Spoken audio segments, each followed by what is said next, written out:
A study by WaterAid is debunking the myth that Africa is running out of water, but rather says resources need to be better managed. The international non-profit organization says most African countries have enough groundwater reserves to face at least 5 years of drought, and that's according to a new study that they have released. We're now joined by Claire Seaward, WaterAid's Global Campaigns Director. Thank you very much for availing yourself this afternoon.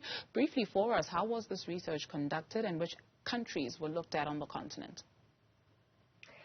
Thank you for having me. So we've done this research with the British Geological Survey, and we've actually kind of done a study of underground water resources and overlaid maps, and actually had a look at what we know exists in terms of water underground, the aquifers that exist through various bits of geological work that's happened over a period of time. And they've also overlaid that then with the needs for water and sanitation in communities, and what they do have access to already and what they don't.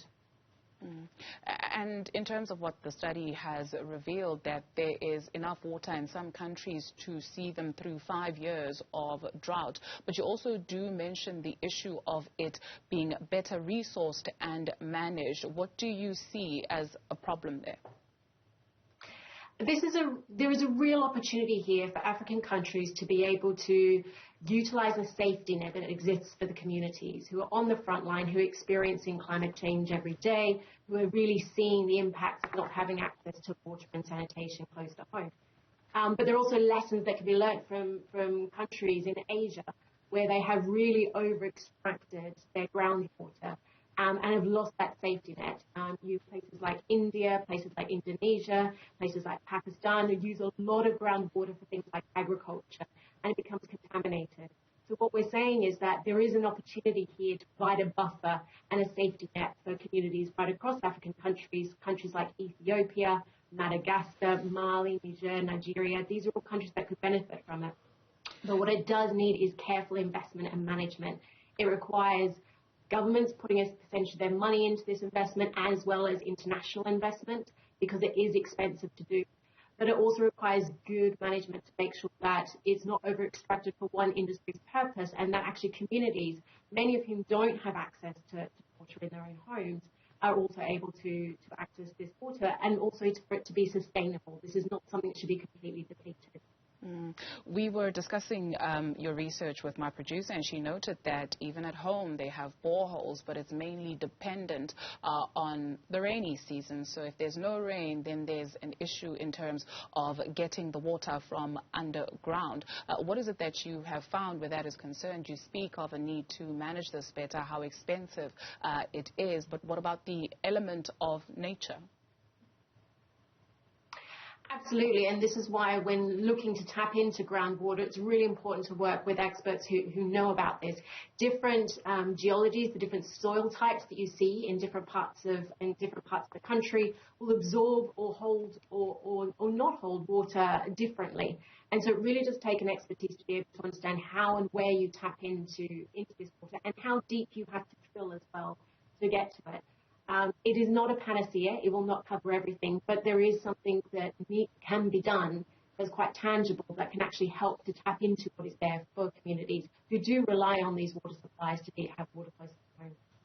You mentioned the South Asia example in terms of how this is working well, but there is an issue of overuse. So how do we strike a balance?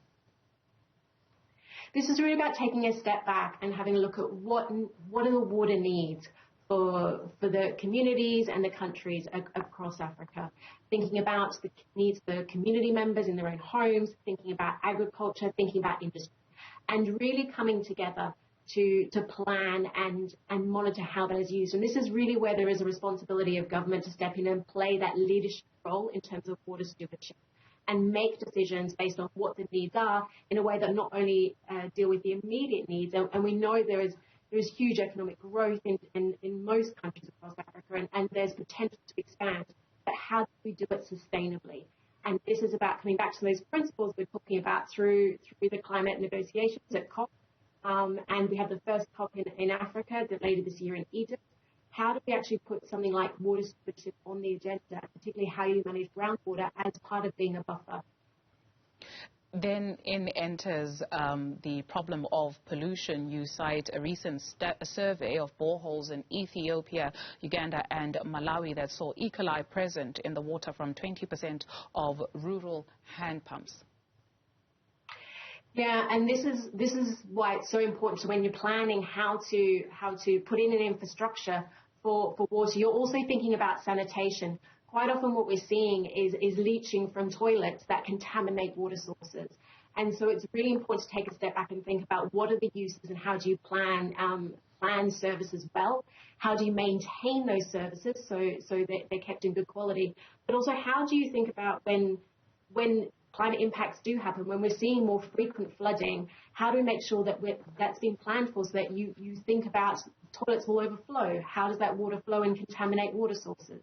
So it really takes good governance. And this is where, again, governments working with experts, working with organizations like WaterAid here in country can come together and actually plan out how to do this well and actually maintain and invest in maintenance of these services.